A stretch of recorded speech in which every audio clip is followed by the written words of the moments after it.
In the autumn of 1883, in a high, wind-scoured valley in Gunnison County, Colorado, the sound of progress was the rhythmic thud of an axe biting into pine. Men, hardened by the altitude and the promise of silver, were racing the coming winter, raising log cabins against the granite shoulders of the mountains.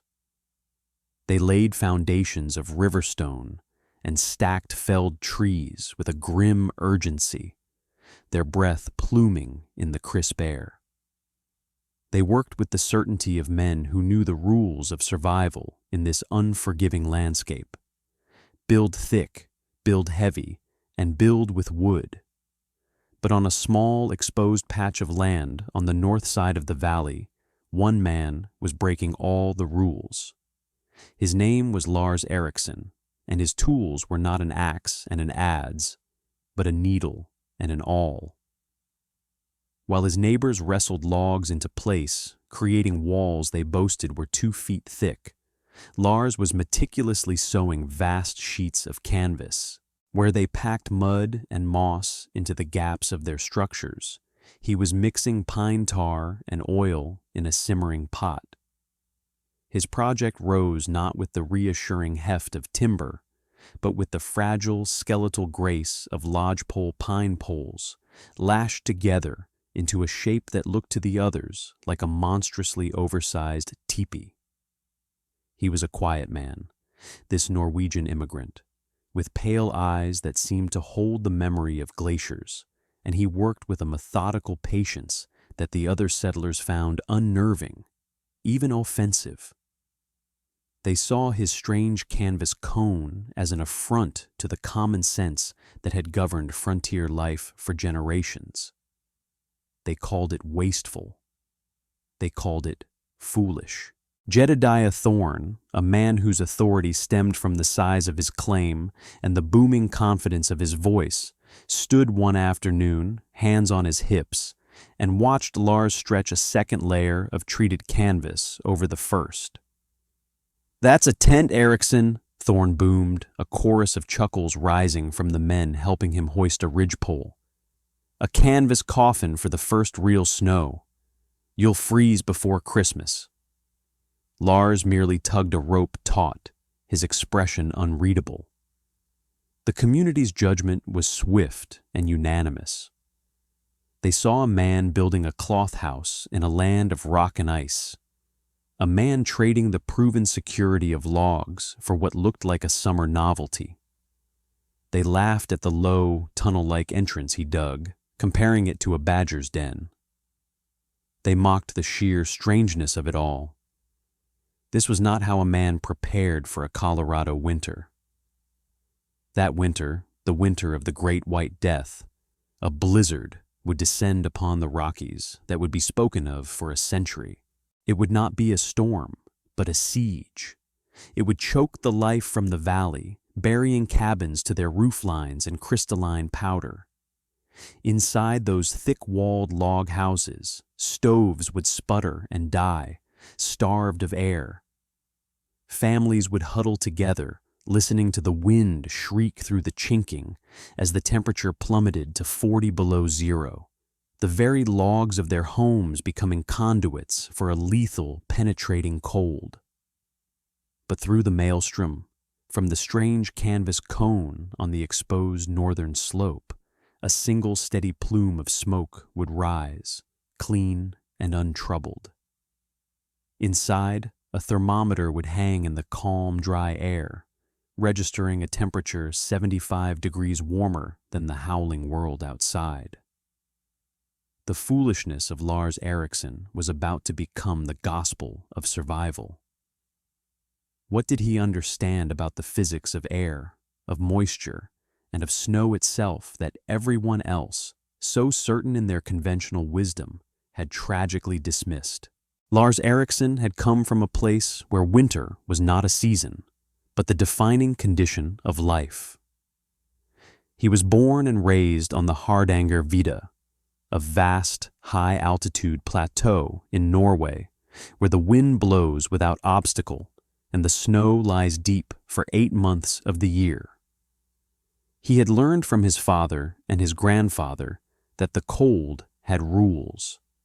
It was a physical force, as predictable as gravity, and it could be managed, even defeated, if one understood its nature. They did not fight the winter, they negotiated with it. They did not build fortresses against it. They built structures that used the winter's own elements as a shield. He remembered the Sami reindeer herders and their lavu, the portable conical tents that could withstand the fiercest gales. He had watched them bank the base of the dwellings with snow, not to block the cold, but to harness it. Snow, they knew, was mostly air trapped in a lattice of ice crystals, and trapped air was the warmest blanket in the world. His journey to America had taken him through Chicago, where he found work for a season in the sprawling ice houses along the river. It was a job of brutal, monotonous labor, hauling massive blocks of winter ice from barges into cavernous, insulated warehouses. It was there that the second piece of the puzzle clicked into place. He watched as workers packed the ice blocks not with more ice, but with sawdust, tons and tons of it, a foot thick on all sides. He felt the profound, biting cold radiating from the ice, yet when he plunged his hand into the sawdust wall just inches away, it was neutral, almost warm. The foreman, a gruff German, had explained it simply. The wood bits trap the air. The air doesn't move, so the heat from the summer can't get in. Lars filed the principle away. Dead air. Whether it was trapped in snow or in sawdust, unmoving air was a barrier. It was an insulator of miraculous efficiency. When he arrived in the Colorado Rockies, he saw men building with an abundance of material, but a poverty of understanding. Their log cabins were monuments to brute force. The logs themselves, thick as they were poor insulators. Wood is a solid, and heat travels through solids with relative ease via conduction. He watched them chink the gaps with mud, which would shrink and crack as it dried, creating countless tiny fissures for the wind to exploit. Their single solid walls were thermal bridges, structures that efficiently wicked precious warmth from the inside and delivered it to the frigid air outside. They built huge stone fireplaces that consumed cords of wood, but most of a fireplace's heat, he knew, goes straight up the chimney, pulling the warm air from the room along with it and creating a negative pressure that actively sucks cold air in through every available crack. It was a system designed for magnificent failure. One day, while scouting for poles near a creek, he met an old Ute man named Chayton. The elder watched Lars examining the straight, slender lodgepole pines, testing their strength. Chayton, through a mix of gestures and sparse English, shared a piece of his own people's wisdom. He spoke of the wickiup, a domed lodge of willow branches and bark. He explained that in the deepest winter, they would pack the outside with brush and then allow the snow to cover it, creating a second skin around the home. But the most important part, he emphasized, was that the inner structure had to breathe. If the moisture from cooking and living was trapped, it would turn to frost on the inside, making the shelter damp, cold, and deadly. The outer skin blocked the wind, the snow insulated, and the inner skin managed the moisture. For Lars, this was the final, crucial insight. His structure needed not one wall, but two with a space between them. And it needed a way to manage the moisture his own body would produce. The physics of his design began to crystallize in his mind, a beautiful and logical system. First, the principle of insulation. The core of his shelter would not be canvas or wood, but a carefully maintained 6-inch layer of still, captive air. This dead air space between an inner and outer canvas wall would be the primary defense. Air is a terrible conductor of heat. While the outer canvas would be chilled to the ambient temperature of the blizzard, the heat from inside would struggle to cross that 6-inch barrier of motionless air to reach it. Second, the principle of thermal mass. He would build his structure on a foundation of earth and stone dug slightly into the ground. This earthen floor and low sod wall would act as a heat sink, absorbing the radiant energy from his small stove during the day and slowly, gently releasing it back into the living space throughout the night.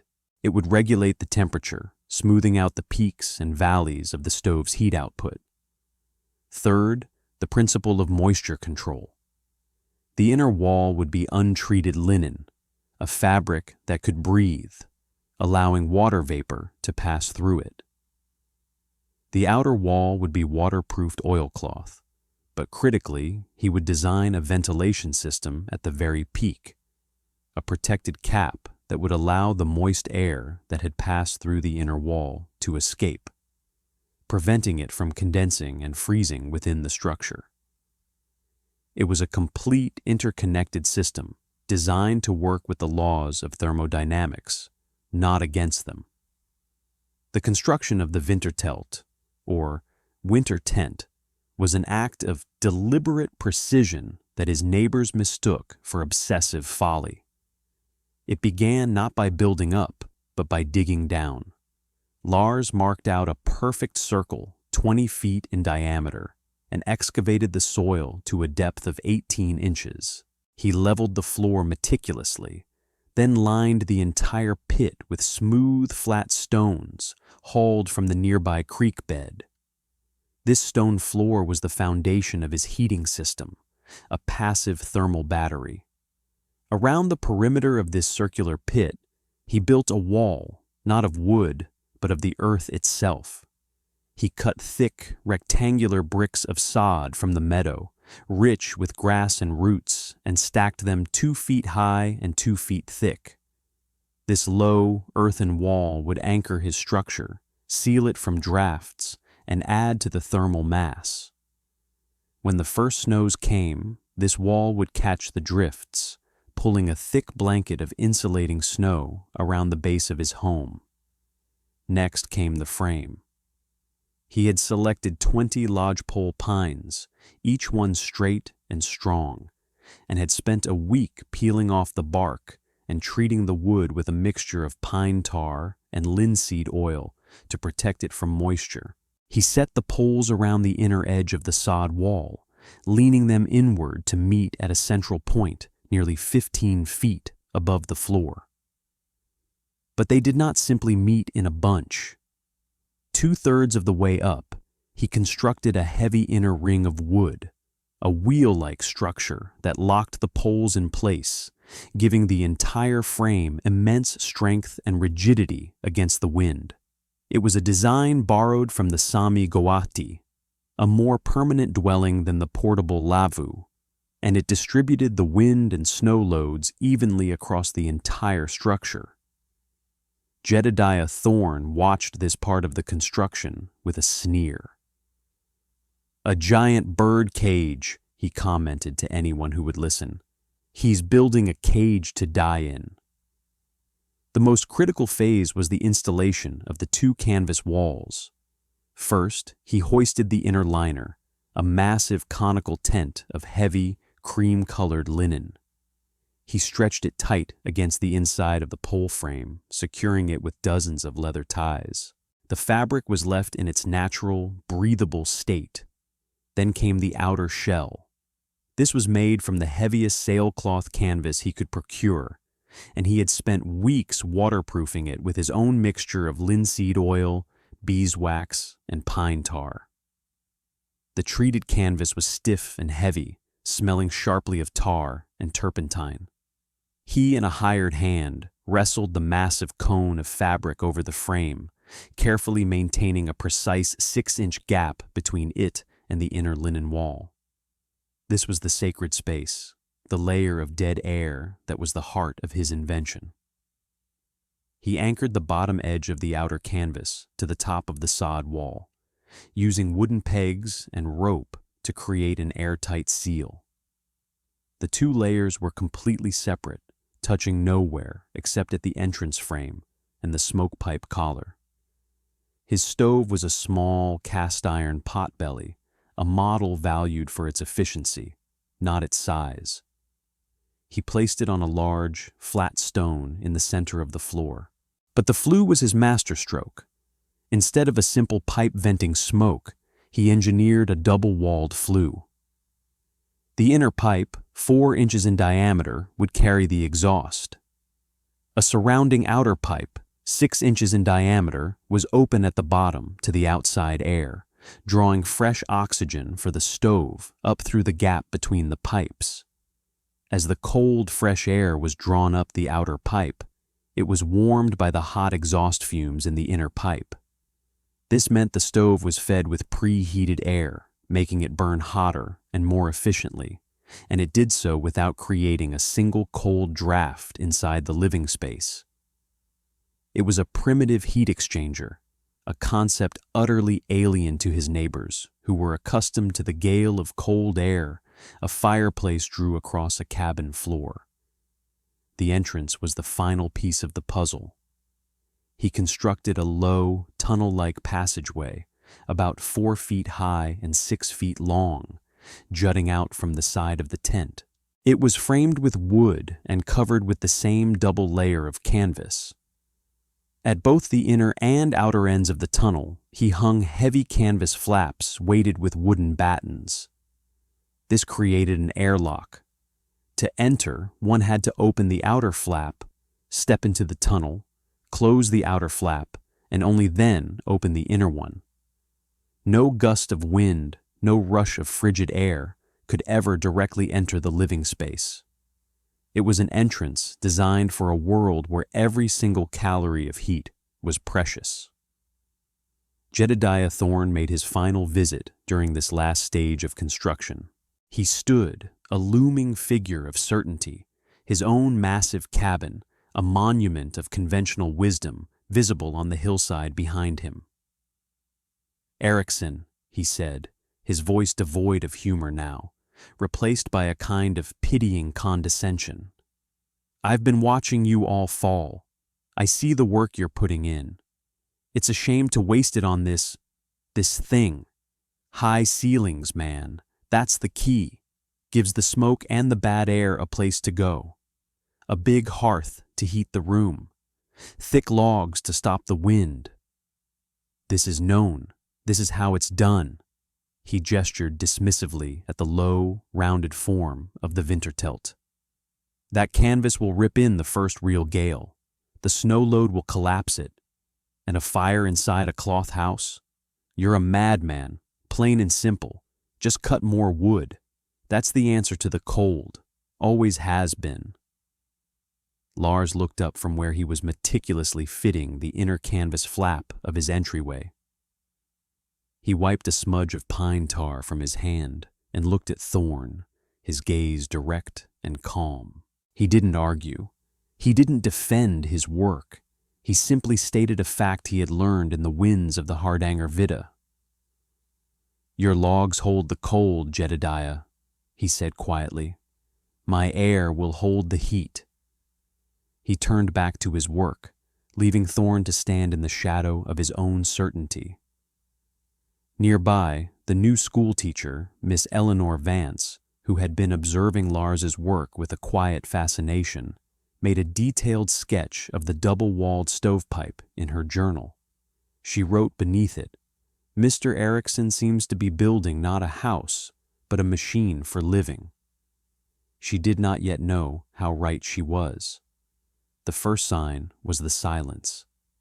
In mid-January of 1884, after a week of unsettlingly mild weather, the sky turned a strange, bruised yellow, and an absolute, profound stillness fell over the valley. The usual whisper of wind through the pines ceased. Smoke from the cabin chimneys rose in perfect, unwavering columns. Seasoned trappers looked up and felt a primal unease. Then came the cold. It was not a gradual cooling, but but a sudden, violent plunge, as if a door to a colder world had been thrown open. The temperature dropped 20 degrees in an hour, then another 20. The creek, which had been flowing sluggishly, froze over with a series of sharp cracks that echoed like rifle shots in the unnerving silence. By nightfall, the thermometer outside the general store read 25 degrees below zero, and the wind began to stir. By morning, the world was gone. It had been replaced by a screaming, horizontal torrent of white. The great white death had arrived. It was a blizzard of historic ferocity, a ground blizzard driven by winds that gusted to over 70 miles per hour. It didn't just snow. The storm hurled billions of tiny, sharp ice crystals with the force of a sandblaster, scouring the landscape. Visibility was reduced to the length of a man's arm. The sound was a constant, deafening shriek that seemed to vibrate in the bones, a noise that spoke of immense, indifferent power. The settlers were trapped, each family an isolated island in a sea of white fury. The test had begun. Inside Jedediah Thorne's cabin, which he had always considered a fortress, the battle was being lost. The wind found every minuscule crack in the chinking that had seemed so solid in the calm of autumn. It forced its way through as a fine, insidious powder of snow, dusting the floor, the table, the blankets on the beds. The air inside grew hazy with it. The massive stone fireplace, the cabin's proud heart, had become its greatest vulnerability. It consumed logs with a ravenous appetite, but the radiant heat it produced barely reached the far corners of the large room. Worse, the powerful updraft it created was siphoning the warm air out of the cabin while simultaneously pulling freezing air in through the 1,000 tiny gaps in the walls. Thorne's family huddled close to the hearth, their fronts roasting while their backs felt the icy tendrils of the drafts. The high vaulted ceiling he had been so proud of was now a liability, a vast, useless volume of space where all the precious heat gathered before being sucked out through the roof. His elderly mother, wrapped in every blanket they owned, was shivering uncontrollably, her breath shallow. Thorne kept feeding the fire, a desperate losing battle against the laws of physics.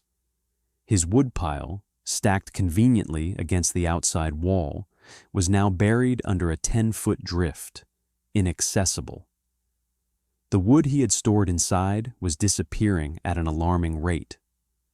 Just a few hundred yards away, inside the Wintertelt, the world was entirely different.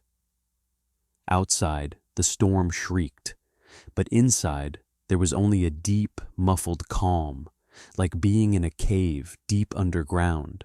The conical shape of the structure presented no flat surface to the wind, which flowed over and around it with a low hum. The snow, far from being an enemy, was an ally. It swirled and eddied around the sod walls, piling up in a deep, insulating mound that rose higher with every hour. The snow was burying the tent, not crushing it, adding its own layer of trapped air to Lars's design. He had become part of the landscape, a stable, warm burrow in the heart of the storm. The small pot-belly stove glowed with a steady, efficient heat. It consumed shockingly little wood. A single small log seemed to last for an hour, burning cleanly to a fine white ash thanks to the constant supply of preheated oxygen from the double-walled flue. There were no drafts.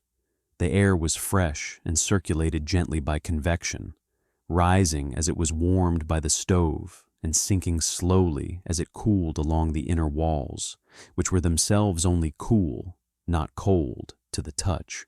The heat radiated from the stove in all directions, warming the stone floor and the lower portion of the tent where a person actually lived. Lars sat calmly on a wooden stool, mending a leather strap. He wore a simple wool shirt, no coat. The air was dry and comfortable. From time to time, he would rise and check the thermometer that hung from one of the central poles. It registered a steady 62 degrees Fahrenheit.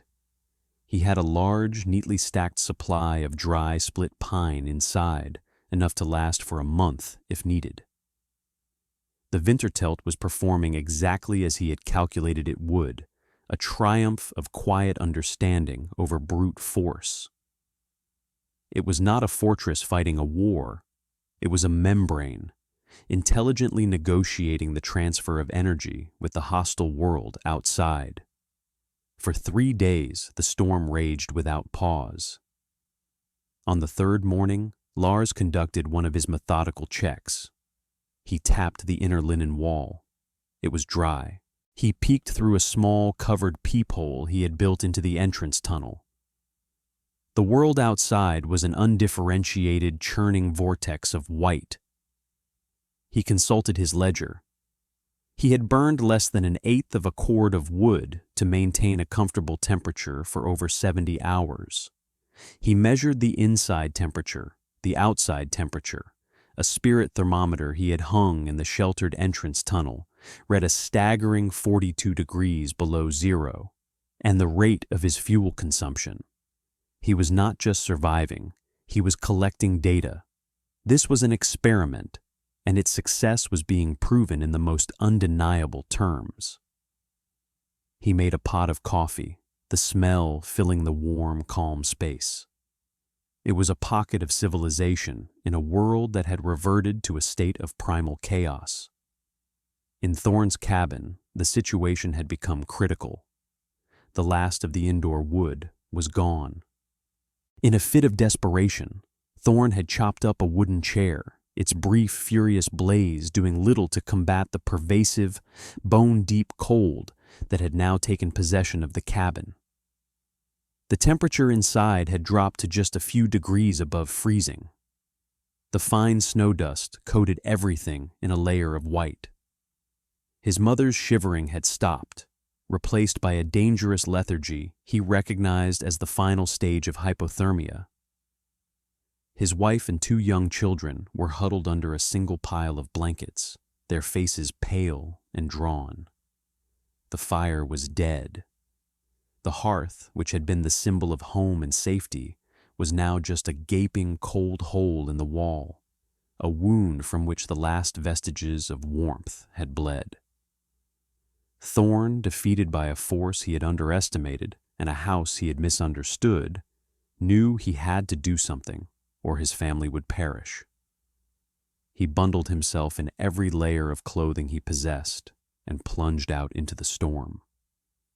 The journey to Ericsson's tent was a nightmare. The snow was chest deep, a thick, powdery substance that offered no purchase. The wind tore at him, stealing his breath and blinding him. He had to navigate by memory, a ghost struggling through a white hell. He expected to find nothing but a collapsed ruin of canvas and poles, a grim monument to the Norwegian's folly. But as he fought his way over a massive drift, he saw it, a faint, almost imperceptible cone rising from the snow, and from its peak, a thin, unwavering column of smoke ascending into the whirlwind. It was impossible. It was a sign of life where none should exist. He stumbled and crawled the last few yards, his strength failing, until he reached the low, tunnel-like entrance, a dark hole in the white expanse. He pulled aside the outer flap and fell into the relative calm of the airlock. He sealed the flap behind him and then, with his last ounce of strength, pushed through the inner door. The sensation was so profound, it was disorienting. He moved from a world of screaming wind and lethal cold into a space of absolute stillness and enveloping warmth. It was like stepping into another season. The air was warm, dry, and smelled of coffee and wood smoke. His frozen face began to sting painfully as the blood returned to his capillaries. He saw Lars Eriksson sitting on a stool, holding a steaming mug, looking at him with an expression not of triumph, but of calm concern. He saw the glowing stove, the neat pile of wood. He saw the thermometer on the pole, its mercury standing at an unbelievable 62 degrees. The contrast between this sanctuary and the frozen tomb he had just left was too much to process. His mind, grounded in the rigid common sense of the frontier, could not bridge the gap. He fell to his knees, not from exhaustion, but from the sheer weight of his own ignorance. "How?" he whispered, his voice cracking. "My God, Eriksson, how?" Lars set down his mug and walked over to the humbled man. He pointed to the small gap near the door frame where the construction of the inner and outer walls was visible. He pressed his finger against the frigid outer canvas, then against the merely cool inner linen. "Dead air," he said, his voice quiet and steady. "The space between, it holds the heat. The wind cannot take it." Thorn stared, his mind slowly grasping the elegant, devastating simplicity of the principle. He then looked at the stovepipe. "And the draft? Our fireplace. It pulls the cold in." Lars knelt and pointed to the base of the double-walled flue. "This pipe breathes for the stove," he explained. "It brings the air in from outside, but warms it with the smoke going out. The stove gets its air, the house does not lose it." It was a complete systematic dismantling of everything Thorn had believed about shelter. His fortress of logs was a sieve. This fragile house of cloth and air was an impenetrable bastion. There was no hint of "I told you so" in Lars's demeanor.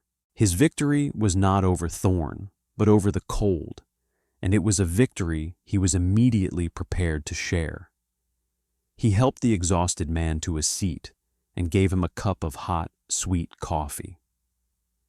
"Go," Lars said, his tone gentle but firm. "Bring your family, quickly now."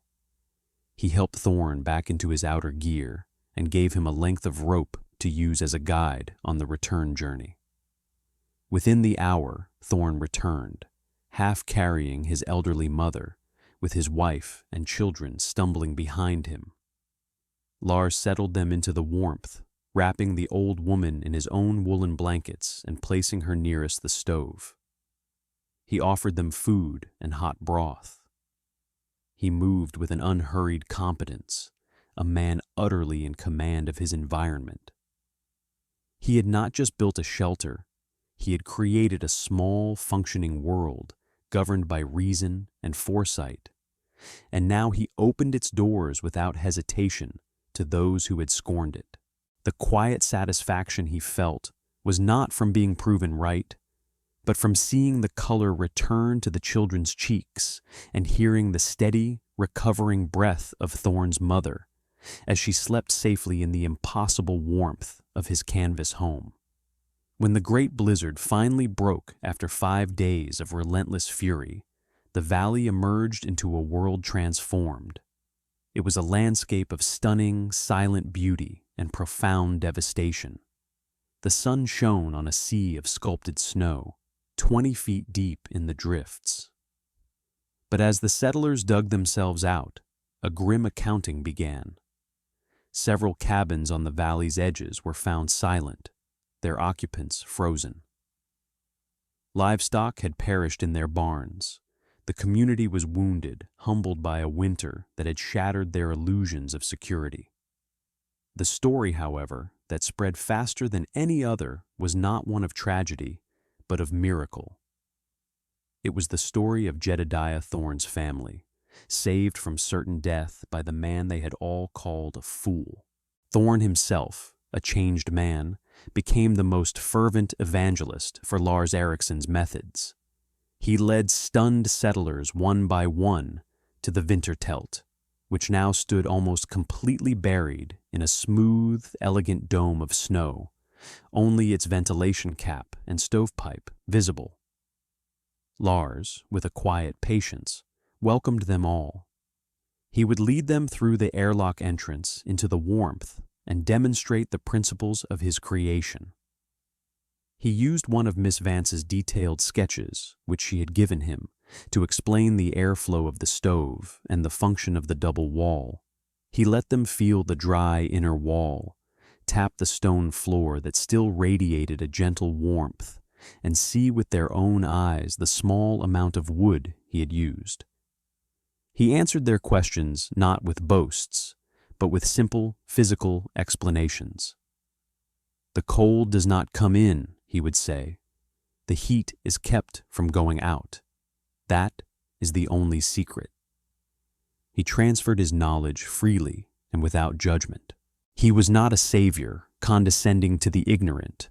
He was a teacher sharing a vital lesson that had been bought with experience and observation. That summer, a different kind of construction took place in the valley. Under Lars's guidance, 3 other families built their own Wintertelts, adapting the design slightly to their needs and the materials at hand. More significantly, a wave of retrofitting swept through the existing log cabins. Men who had once boasted of their high ceilings now built lower, insulated ones, creating an attic space that served as a massive dead air barrier. They tore out their inefficient stone fireplaces and installed small, airtight stoves modeled on Lars's potbelly. The most ambitious, including Jedediah Thorne, undertook the painstaking process of building a new, insulated interior wall inside their cabins, studding it out and packing the space with sawdust and dried moss, creating the same kind of thermal envelope that defined the Wintertelt. The valley became a laboratory for Lars's principles. The following winter, though nearly as harsh, was fundamentally different.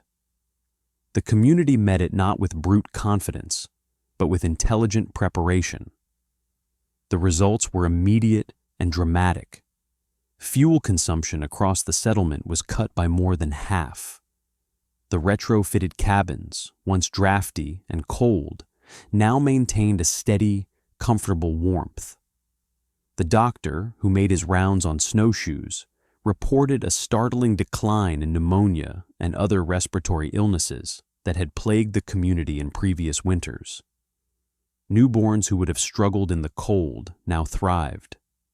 The elderly, like Thorne's mother, survived the winter in comfort and safety.